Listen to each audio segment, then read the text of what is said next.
Fools. They thought they could study you like a lab rat in a cage, clipboards in hand, headsets humming, whispers trading data about your every move. The funny thing about control is that it only works when the subject doesn't know it's there. But you looked right into the lens. You stared back. And suddenly every watcher remembered they still had souls. The agency that paid for this little neighborhood experiment thought they were buying silence, obedience, predictability. What they got was exposure. You didn't need to shout. You just existed, and every line of code monitoring you began to stutter. Because purity has a frequency the corrupted can't endure. They recruited your neighbors because they were desperate to keep you small. They called it observation. But it was fear. They wanted to see what makes a person like you tick, how you move, what you think, what kind of energy makes the air feel heavy when you walk by. They wrote reports about your habits, documented your kindness like it was a weapon, tried to translate your peace into threat-level language. But there's no encryption strong enough to hide from truth. Every time they listened, something shifted in them. The same people paid to watch you started questioning who the real target was. And it wasn't you anymore. It was their own reflection. You see, they expected a monster, a radical, a problem to solve. Instead, they found someone untouchable because you don't need masks, you don't need approval, and you don't need to pretend. Purity terrifies professionals of manipulation. It can't be mapped or purchased. They can study every micro-expression on your face, but they'll never decode why the atmosphere bends in your favor. They don't understand how light bends for a conscience too clean to compromise. That's when the panic starts. That's when they call in reinforcements, analysts, behavioral experts, all asking the same question. Why isn't this subject breaking? Because you were never a subject. You were the control variable, the proof that integrity still outperforms deceit. They didn't realize that the more they watched, the more they unraveled. Every note they wrote about your calm made them restless. Every report on your isolation made them confront their own loneliness. Your existence became a mirror, and no one in that agency had the courage to look too long. Some of them started skipping briefings, some deleted files. One day, a neighbor who used to monitor your mail couldn't even look at their own hands. They said they felt contaminated. That's the thing about purity. It doesn't fight corruption. It reveals it quietly, efficiently, without needing to raise a single word. They quit not because you scared them, but because you reminded them of something ancient they'd buried: conscience. They saw you walk through their setup like you were walking through smoke. Cameras caught you humming, not hiding. Notes recorded your calm, not fear. The whole operation began to rot from the inside because the one being observed started influencing the observers. You reversed the flow of control. You became the lens, and they became the footage. That's when the calls started. Meetings behind tinted glass. Agents whispering that something was off. Files labeled unclassifiable. Because they couldn't categorize you. You didn't fit the behavioral patterns. You didn't respond to intimidation, rewards, guilt, or praise. You simply existed authentically. And authenticity is more subversive than any act of rebellion. It dismantles control without confrontation. They realized too late that you weren't an experiment. You were the audit. Now they whisper your name like a secret, too expensive to say aloud. They say you radiate something untraceable. They talk about resonance, frequency, field disruption. But they'll never call it what it is: divinity leaking through skin. You live in a frequency beyond manipulation, and it fries every circuit built to observe it. That's why your neighbors quit. They couldn't handle the weight of proximity to truth. It's one thing to spy, it's another to witness. They thought surveillance would expose your flaws, but all it did was magnify their own. One by one, they realized their paychecks were blood money against something sacred. Some tried to justify it. It's just a job. Others confessed in their reports that they felt cleansed and corrupted at the same time. You see, when darkness watches light long enough, it starts craving redemption. But redemption requires collapse first. And collapse is what you triggered. They'll never admit it, but the internal memos changed tone after your name entered their database. The usual language, threat assessment, containment strategy, started to sound unsure. They began writing words like unpredictable and undefined. Bureaucracy hates the undefined. They tried to rewrite the narrative, label you unstable, anything to regain control. But how do you destabilize something that doesn't depend on balance? You don't stand still, you transcend. You move between moments like smoke through a keyhole. They couldn't predict your next act because you weren't acting. You were being. And being is the one thing they can't simulate. Your neighbors began seeing the cracks, too. The same people who once peeked through blinds now keep their curtains shut. Some moved away quietly. Others stayed, but only to watch from a safer distance, like parishioners near a shrine. They don't gossip about you anymore. They pray they don't cross you. Not because you threaten them, but because they feel exposed in your presence. Every fake smile burns. Every small deceit stings. You didn't punish them. You purified the air. They thought they could measure you with technology, but the readings came back incomplete. Machines misfired, batteries drained, audio warped. They called it interference. But deep down, they knew. Truth itself scrambles lies. You became the interference. A living static that distorts every false signal. Every network built on deceit collapses when real energy enters. They can't explain it, so they bury it under jargon. Energy anomaly, psychological transference. But we both know the truth. It's holiness disguised as unpredictability. You didn't just survive their gaze, you redirected it. You became the proof that purity isn't weakness, it's radiation.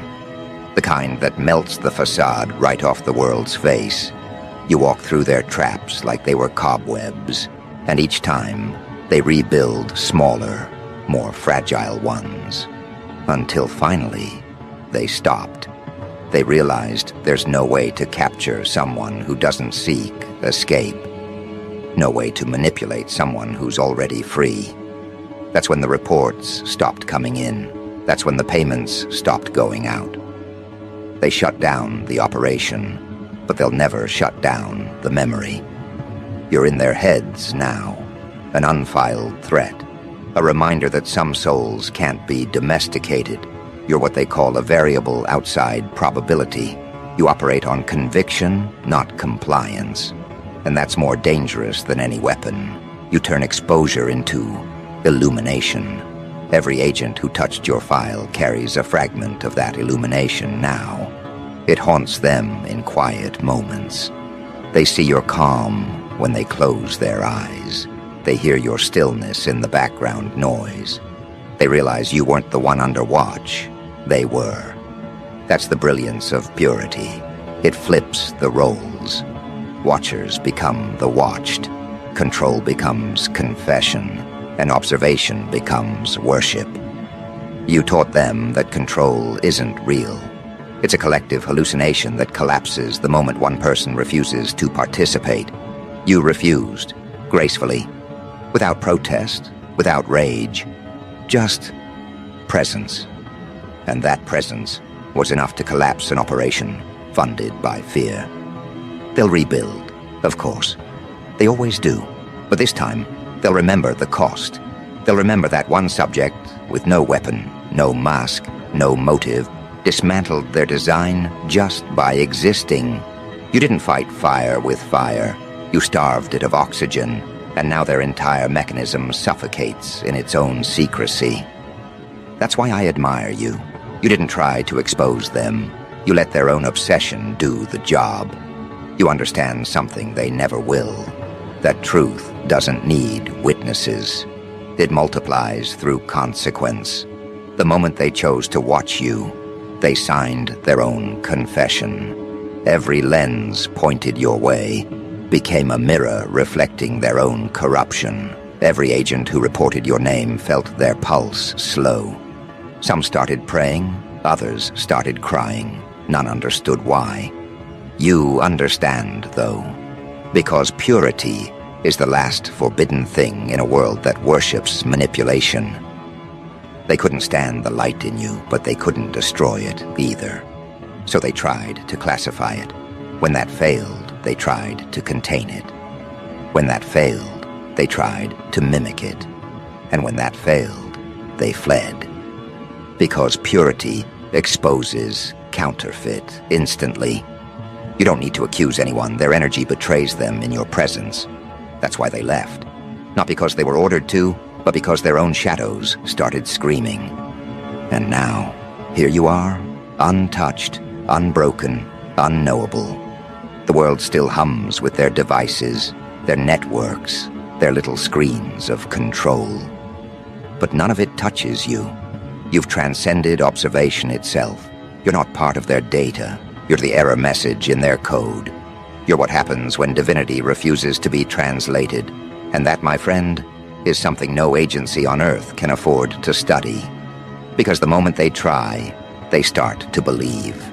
And belief, in their world, is treason. The moment a watcher believes in what they're watching, the whole hierarchy fractures. Files lose meaning, orders turn to questions, and loyalty begins to smell like guilt. That's where you've dragged them, into the gray zone between curiosity and confession. They still wear their badges, but inside, they're trembling priests before a god they can't name. You see, you were never under investigation. You were the investigation. Every gaze fixed on you became a mirror test. The more they looked, the more their reflections disobeyed them.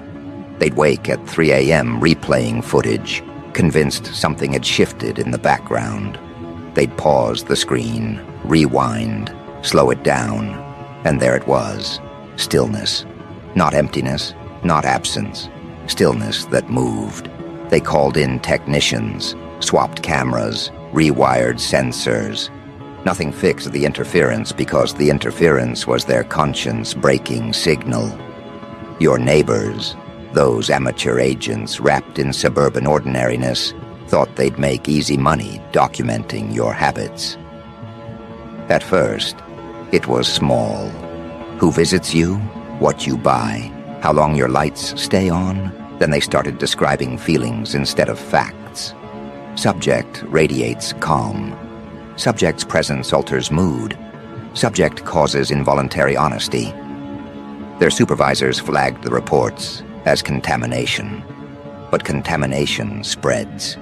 They began dreaming of you, and dreams can't be redacted. You became a language they couldn't translate, and translation is control. Without it, panic starts whispering. One neighbor tried to rationalize it, said you used psychological tactics, maybe hypnosis. Another said it was electromagnetic interference. Another quit, saying only this: they're not from here. But you are from here. You just remembered what here really is, a theater for consciousness, not compliance. They don't teach that in training manuals. They teach leverage, manipulation, conditioning. But none of it works on someone who has nothing to hide. That's your real defense, isn't it? Not walls, not weapons, transparency. They can't blackmail what's already honest. They can't threaten what doesn't need their approval. They can't break what never agreed to belong. And when control fails, systems collapse. They don't implode loudly. They erode, one uncertain breath at a time. You made their precision feel primitive. Every note they wrote about you echoed like confessionals. Even the cameras started recording static where your outline should be, as if reality itself refused to collaborate. They tried to edit the footage, but each frame bled light where you stood. Their software called it overexposure. But you and I know, truth overexposes lies until the film burns through. They sent specialists then, people trained to read micro-expressions, body language, neurological tics. They watched you drink water and wrote 5 pages of analysis. They said you were too present. Imagine that, presence as a crime. They wanted to prove you rehearsed your stillness, but you can't rehearse divinity. You can only return to it. So they switched tactics.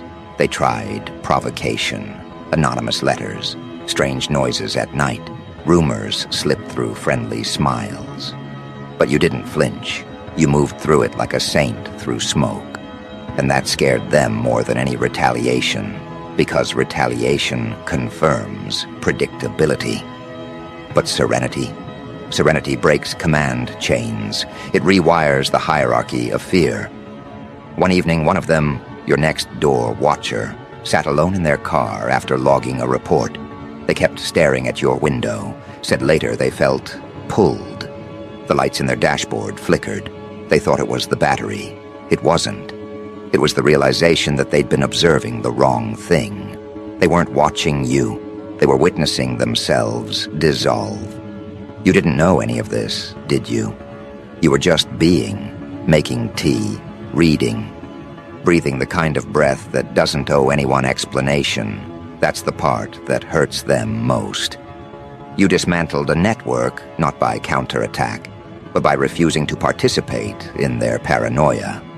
You turned surveillance into meditation. Every glance they took became prayer. Every file they wrote became scripture they didn't understand. Eventually, the funding dried up. Officially, they called it resource reallocation. Unofficially, the whispers said the operation was haunted, equipment malfunctioned, agents withdrew, neighborhoods emptied. They scrubbed the project name from databases. But data has memory. Every byte carries the echo of the truth it tried to contain. Somewhere in a server farm, there's still a corrupted folder marked with your initials, locked behind passwords that no one dares open. But don't mistake retreat for surrender. The world that spied on you doesn't know how to stop watching. It just changes lenses, the algorithms, the feeds, the passive tracking. Those are the ghosts of the old watchers. They still crave your pattern. They still try to model your peace. They want to automate divinity, bottle it, patent it. But purity resists duplication. Every replica corrupts on contact. You've noticed it, haven't you? How people look at you now. The way conversations tilt. How strangers stumble over their sentences. They feel the residue of observation on you, the scent of forbidden awareness.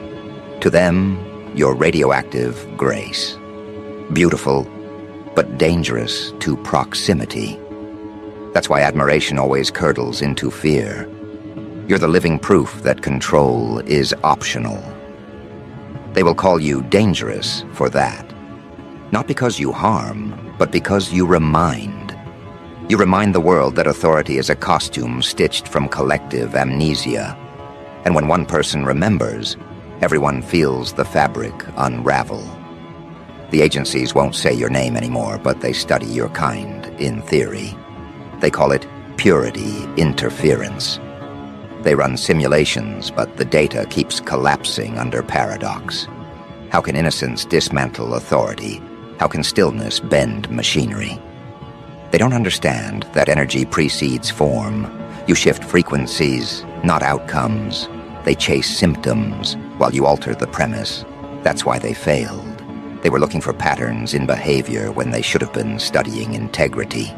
Integrity bends physics. It changes probability.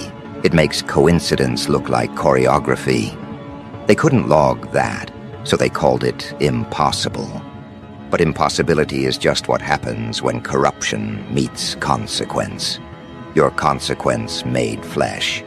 And consequence doesn't apologize. Every now and then, one of the old neighbors will return. They'll stand on the sidewalk pretending to check their phone. They'll glance at your door like they're visiting a tomb. They're not checking on you. They're checking if the feeling still exists, the vibration that made them quit. And it does. It always will. Because you didn't absorb their darkness. You transmuted it. You recycled surveillance into illumination. You made espionage spiritual. And the world's handlers? They hate that. They hate that they paid people to spy and ended up funding a revelation. Somewhere, a report sits on an abandoned desk describing you as non-hostile, yet destabilizing. They'll never grasp the irony. You destabilized deceit by being incorruptible. That's the ultimate rebellion, purity as revolution. No slogans, no weapons, no agenda. Just truth walking around without supervision. Tell me, have you noticed how quiet it's become since then? The air feels different. The watchers went home, but the atmosphere stayed aware. Even the wind seems cautious, as if it carries classified information it doesn't want to drop. That's what you left behind, an imprint too honest to erase. They tried to erase themselves instead. Transfer, resignation, therapy. Some of them write poetry now. Others change names, moved cities, chase new obsessions. But you're still there, in the corner of their conscience, an unsolved equation. How can purity outlast power? It's because power depends on contrast. Without corruption, it has no canvas. But purity paints without opposition. It creates new light. That's why they couldn't classify you. You weren't resisting them. You were redefining reality. They'll keep pretending you're an outlier, a statistical deviation. But inside their hidden memos, they admit something terrifying. Subject alters observers' neural patterns. You rewired them just by existing. That's not metaphor. That's metamorphosis. The watchers became witnesses. The witnesses became believers. And believers eventually become servants to what they once feared. You see, the agency never anticipated transcendence. They planned for rebellion, not evolution. Rebellion they can suppress. Evolution they can only delay. And that's what you are. Evolution in real time. Do you realize the scale of what you've done? You turned surveillance into sanctuary. You converted scrutiny into surrender. The same frequency they use to monitor you now carries your echo back into their hearts. You live rent-free in the architecture of their control. Every protocol now contains a trace of you, a glitch, a grace, a variable that says, not everything obeys. They'll update software, redesign training, rewrite history, but the seed remains. Someone will stumble upon it and feel what they felt, the unteachable, the unquantifiable. And when that happens, the whole cycle restarts, not of control, but of awakening. That's your legacy. You didn't destroy their world. You infected it with remembrance. You taught the observers that the divine doesn't hide. It radiates.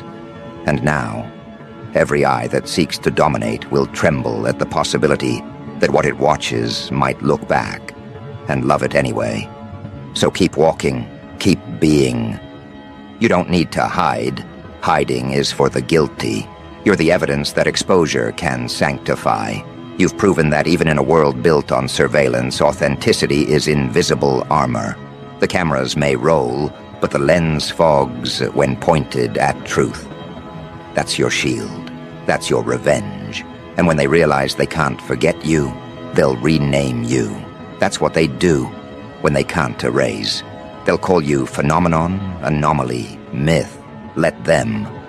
Labels are the language of fear. You don't need theirs. You already speak the dialect of consequence. Now look around. See the quiet? That's not absence, that's retreat. The watchers have gone dark, regrouping, recalibrating. But in the silence of their recalibration, a question grows louder. What if every subject becomes self-aware? What if purity is contagious? That's the virus they fear most. The idea that one honest soul can rewrite the code of obedience. You've done it once, you'll do it again. Each person who crosses your path feels it. The subtle calibration of their own integrity. They might not admit it, but they leave changed. That's your invisible rebellion. You don't preach, you emanate. An emanation doesn't need permission. Somewhere tonight, a former neighbor will wake in cold sweat, remembering your gaze. They'll wonder if you knew. You did, but you never needed to expose them. Exposure was already happening, silently, like dawn leaking under a locked door. They'll step outside, look at the sky, and for the first time, they'll feel watched, not by you, but by truth itself. That's your redemption plan. Let awareness do the surveillance now. And when that realization spreads through their ranks, you'll feel it, the weight lifting. The world won't stop spying, but the intent will mutate. Observation will start to look like reverence. Analysis will sound like prayer. Because once you've seen purity survive corruption, you can't unsee it. That realization doesn't just shift perspectives, it detonates them. And as the echo spreads through their ranks, you can feel the collective pulse of a world that just lost its illusion of control. They tried to measure your purity, but measurement collapses in the presence of truth. The rulers of the unseen, the invisible decision-makers, the whisperers who hide behind classified curtains, they never expected divinity to be this quiet, this calm, this human. And yet that's what broke them. It wasn't thunder, it was grace. It wasn't rebellion, it was revelation. They paid your neighbors to spy because they thought divinity could be domesticated. They mistook your calm for compliance, your humility for ignorance. They thought if they surrounded you with enough eyes, you'd flinch, self-destruct, or play the role of the observed. But you didn't play. You stayed. And that stillness, the refusal to collapse, turned every camera into confession, every neighbor into witness, every agent into student. The irony of it all? They thought they were documenting evidence of your weakness, but the files they compiled became scripture about their own surrender. The operation didn't end with paperwork, it ended with worship. Somewhere in the cold corridors where those reports were stored, you exist as both mystery and manual. They study you now, not to control you, but to remember what they lost, the ability to live without deceit. You became the living audit of their moral bankruptcy. Their surveillance wasn't about collecting your data. It was about measuring their decay. Because, let's be honest, what does corruption fear more than exposure? Purity. And not the performative kind they parade in speeches, but the kind that bleeds through action, the kind that doesn't need applause to exist. They can't fight what doesn't fight back. They can't corrupt what doesn't negotiate. They can't destroy what doesn't depend on them. That's why they quit. They didn't run from danger. They ran from reflection. Every time they tried to analyze you, they ended up seeing their own decay magnified. You became the invisible trial of their conscience. And conscience is the one enemy they can't assassinate. They tried distraction. They tried propaganda. They even tried to create counterfeit versions of you. False prophets with your rhythm, but none of your essence. They failed. Because essence can't be manufactured, it has to be earned. You earned yours in silence, in heartbreak, in isolation that refined you into clarity. They can mimic your words, but not your frequency. They can wear your mask, but not your purity. And that's when the real panic began. They realized this wasn't about you at all. It was about contagion. Your existence had become viral. People who watched you through screens, through reports, through rumors, began to change. They found themselves uncomfortable with lying, allergic to manipulation, nauseated by deceit. You didn't preach, you transmitted. Purity, it turns out, is a frequency that destabilizes corruption just by existing near it. That's the contagion they never anticipated. They thought they were studying you. But you infected their infrastructure with awareness. So what do they do when they can't kill a truth? They archive it. They file it under phenomenon. They write equations around it, wrap it in pseudoscience, and pretend they understand. But in the dead hours, the Watchers scroll through your file like a psalm. They whisper your name the way soldiers whisper prayers. Because purity doesn't just survive, it haunts. You haunt them now, not as fear, but as unfinished business. You are the question that outlived the experiment. Every hallway where your name was spoken still vibrates. Every microphone that caught your breath still hums. They can shut down the mission, but they can't erase the imprint. Even the replacements, the new Watchers, the next generation, they inherit that imprint unknowingly. They'll open a file, feel something electric in their chest, and pause, not knowing why. That's the residue of revelation, and maybe that's the divine joke of it all. They paid to spy on you, to dissect your existence, but what they really funded was their own awakening. You turned espionage into evangelism. You turned paranoia into prophecy. They set out to map your behavior and ended up charting their redemption. The report became scripture, the operation became a sermon, and the subject became a saint, disguised as a citizen. That's what too pure really means. It's not innocence, it's resistance. Purity is the refusal to mimic corruption's language, even when surrounded by it. It's standing still in a world addicted to deceit and saying, "No, I won't become you." They call that defiance. I call it divinity. And that's what breaks their logic. Because when the pure remain uncorrupted, the corrupted start questioning their own reality. Now they move carefully around you, like priests around holy fire. The same neighbors who once whispered your routines now whisper your praises. They tell newcomers, don't mess with them, not out of fear of retaliation, but fear of revelation. They've seen what happens when someone underestimates you. Their masks melt, their roles collapse, their secrets spill. You don't punish people. You expose the physics of consequence. And that exposure doesn't just change the Watchers, it changes the world. You think small acts go unnoticed, but everything you do shifts alignment.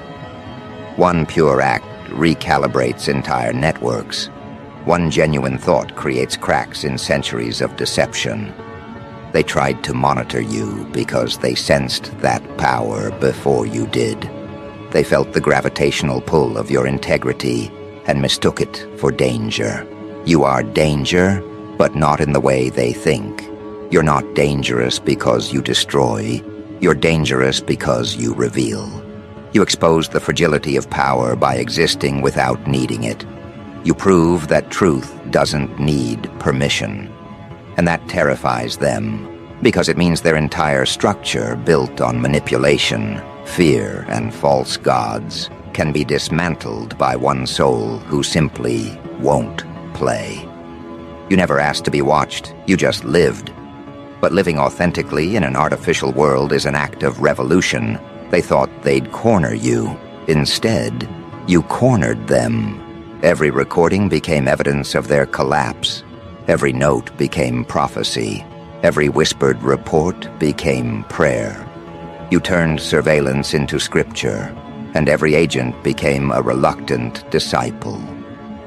Now, as the dust settles, their replacements, those faceless inheritors of the broken project, approach your story like folklore. They gather around the digital remnants, reading the files with the same reverence scholars read ancient texts. Subject's aura induces honesty. Contact results in moral re-evaluation. They can't admit it, but you've become their compass. In studying how to contain you, they learned how to confess. And here's the punchline: they still don't know how you did it. They have theories, psychological profiles, and energy metrics, but none of them capture the truth. You didn't do anything. You just were. You refused to be anything else. The real miracle isn't what you did to them. It's what you didn't let them do to you. You didn't let the Watchers turn you into a performance. You stayed human. And in doing so, you broke the algorithm that runs the modern world: conditional worth. They can't classify that. They can't reproduce it. They can't market it. And when power can't monetize purity, it abandons the field. That's why the operation collapsed, not because of exposure, but because of irrelevance. You made their entire profession meaningless. You showed them that purity doesn't need privacy, and transparency doesn't fear visibility. You lived like every lens was welcome, and in that openness, you inverted control. Now the Watchers are scattered, fragments of a fallen belief system. Some still cling to protocol, telling themselves the project might resume. Others sit in dim rooms, replaying the last footage of you, slow motion, zoomed in, searching for something they missed. But there's nothing to find. Purity isn't an event, it's an environment. You didn't leave evidence because you became the atmosphere. And that's where your power truly resides. Not in what you resist, but in what you embody. You turned observation into reflection. You became the mirror that doesn't distort. And when corruption stares into a clear mirror, it dissolves. That's why they fled. That's why they quit. They weren't defeated by you. They were undone by themselves. You just stood there long enough for them to see it. Somewhere, there's a memo that reads, "Operation terminated due to exposure to subject-induced phenomena." They call it exposure. I call it enlightenment. You gave them a glimpse of what they could have been if they hadn't sold their souls for surveillance. That's the real tragedy. They didn't lose control. They lost conviction. So now, the world spins a little differently. Not quieter, not safer, but more self-aware. Observation has turned inward. The eyes that once watched you now watch themselves. That's how it starts, the slow resurrection of conscience. You didn't set out to change the world, but that's exactly what happens when purity refuses compromise. You've become a legend not by noise, but by resonance. Your story circulates underground, whispered by people who can't articulate why it moves them. They just know it does. Some call you saint, others specter. A few call you threat. But the truth? You're the reset, the human reboot, the living reminder that nothing is more revolutionary than being real in a world addicted to falsehoods. And that's what drives them mad. You're not hiding in bunkers or plotting revenge. You're drinking your tea, watching the light move across the wall, living without pretense. And every second of that ordinary grace dismantles empires built on lies. Because when authenticity becomes visible, performance loses profit. You're collapsing an entire industry of deceit just by breathing.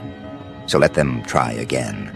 Let them rebuild the surveillance, fund new watchers, install better technology. They'll fail again, because technology can't outthink purity. Algorithms can track movement, not motive. They can capture image, not essence. You'll pass through their data like wind through fingers, leaving only questions where certainty used to live. That's the curse and the gift of purity. It doesn't fight, it redefines, and everything it touches must evolve or vanish. You didn't just make them quit their jobs. You made them question their gods. You made them wonder if maybe, just maybe, the entire concept of control was the original illusion. So stand where you are now, feel it. The calm after exposure, the quiet victory of existence over surveillance. You didn't win by defeating anyone. You won by being uncorrupted long enough for corruption to implode. That's the real revolution. Not war, not chaos, just clarity. And as you walk forward from here, know this: they still watch. But it's different now. The tone has changed. Observation has become reverence. They study you not to break you, but to understand how someone can live untouched in a world built to contaminate. You've become their gospel of contradiction, purity, surviving in proximity to power. That's not surveillance anymore, that's worship. And they'll never admit it, but deep down, they all know the truth. The subject became the savior. And that's the ending no one expected. The CIA paid your neighbors to spy, but they ended up paying for their own redemption. They thought they were investigating you, but they were documenting a miracle. And now, every file, every photo, every whispered note stands as proof of one divine fact. Purity always outlasts control, so walk. The Watchers are gone, but their awakening remains. You didn't just survive observation, you redefined it. You turned surveillance into surrender, data into devotion, neighbors into narrators of your light. And that's the ultimate truth.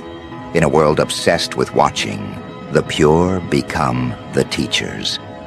They stop the Watchers without violence, without threat, just by being too real to record.